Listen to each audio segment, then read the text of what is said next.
আসসালামু আলাইকুম।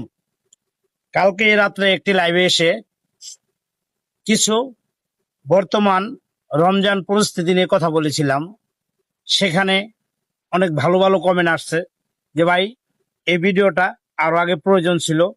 আমরা লেবু 100 টাকা আলি কিনে খাচ্ছি, সেরকম রিভিউ আসছে, সেজন্য আজকে পুনরায় আবার রিভিউ দিচ্ছি। এই যে আমার নিচে যে ভিডিওটা আছে, সবাই খেয়াল করে দেখেন, সবাই এভাবে প্রতিবাদ করেন। বাজারে দুধ নিয়ে আসছে। দুধ হলো গ্রাম অঞ্চলের বাজার যদি ধরি 60 থেকে 50 টাকা কেজি, দুধ চাচ্ছে 150 টাকা কেজি। তার মধ্যে আবার দুধের মধ্যে পানি মিশিয়ে নিয়ে আসছে। এখন মানুষ আগে জুতা পিটা করছে, জুতা পিটা করার পরে এখন তাদের দুধ তাদের মাথায় ঢেলে দিচ্ছে।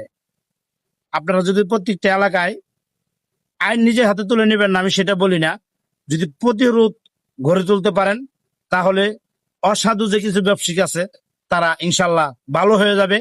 আমরাও চাই অসাধু ব্যবসায়িক যারা আছে তারা ভালো হয়ে যাক। কারণ অসাধু ব্যবসায়ীদের জন্য যে রোজাদার ব্যক্তিরা আছে তাদের কষ্ট হচ্ছে। অল্প আয়ের মানুষ কিনে খেতে পাচ্ছে না। ভালো একটা জিনিস সারাদিন রোজা থেকে খাবো, সেই কথাটা নিয়ে কালকা বলেছিলাম। সেজন্য বলছি যে ভিডিওটা শেষ পর্যন্ত দেখবেন, নিচের ভিডিওটা।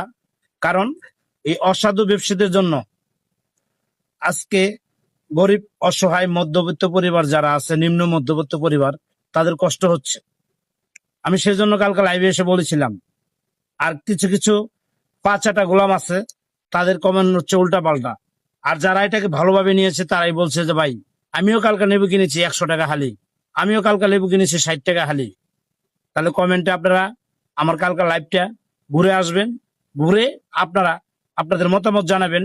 আর এই ভিডিওটা বেশি বেশি শেয়ার করে দিবেন। এই যে অসাধু ব্যবসায়ীদের হাতে এই মাথায় দুধ ঢেলে দিচ্ছে।